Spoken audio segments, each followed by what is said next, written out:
Hi, నేను నా వీడియోలకు స్వాగతం సుస్వాగతం. మిరప పెట్టినాక మిరకాయలు పీకే టైం వచ్చింది, పీకుతున్నాము. పీకేసి ఇంకా అమ్మున్నాము కూడా మిరకాయలు ఆల్రెడీ కూలోళ్ళు వచ్చినారు. ఇది ఒప్పందం ఇచ్చాము మిరకాయలు పీకేకి, ఎందుకంటే కూలి అంటే కాదని లేట్ అవుతుంది, అందుకే ఒప్పందం ఇచ్చేసాం వాళ్ళకి. పీకి తర్వాత ఇదంతా ఏరిన దానికి ఎకరా 13,000తో ఒప్పందం ఇచ్చాము.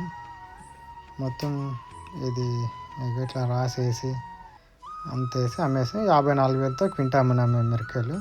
తర్వాత మళ్ళీ నీళ్ళు వేసి తొక్కుతారు, కానీ నీళ్ళు వేసేటప్పుడు నేను ఉండలేదు, అందుకే ఆ వీడియో తీయలేదు. తొక్కుతున్నారు వీడియో తొక్కి మొత్తం మాకి 3 ఎకరాలు కలిసి 3.5 ఎకరాలు కలిసి ఎన్ని క్వింటాలు అనేవి 25 క్వింటాలు అయినాయి 3 ఎకరాలకి. మాకు ఇప్పుడు రేటు క్వింటా 54,000తో పోయినా.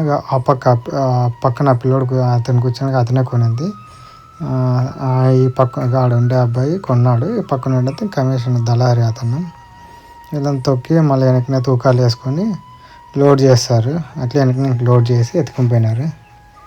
క్యాష్ డబ్బులు అయితే క్యాష్ ఇచ్చారు. ఎంత వచ్చిందని లెక్క చేయండి. బాజు పోయి ఇప్పుడు బాజు క్వింటాకి 6 కేజీలు పోతుంది. ఇప్పుడు 25 క్వింటాలకి ఎంత పోయిందో మీరే ఒకసారి కామెంట్ చేయండి, ఎంత పోతుందో బాజు అనేది. క్వింటాకి 6 కేజీలు బాజు.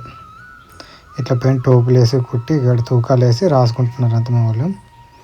తర్వాత లోడ్ చేసి ఎత్తుకొని పోయినారు. ఈ ఫస్ట్ కాయ అంతా మిరకాయలు పీకేది అయిపోతుంది దీంతో. అది 8 నెలలు కష్టపడితే కొంచెం పెట్టిన దానికి happy. Please subscribe and like and share.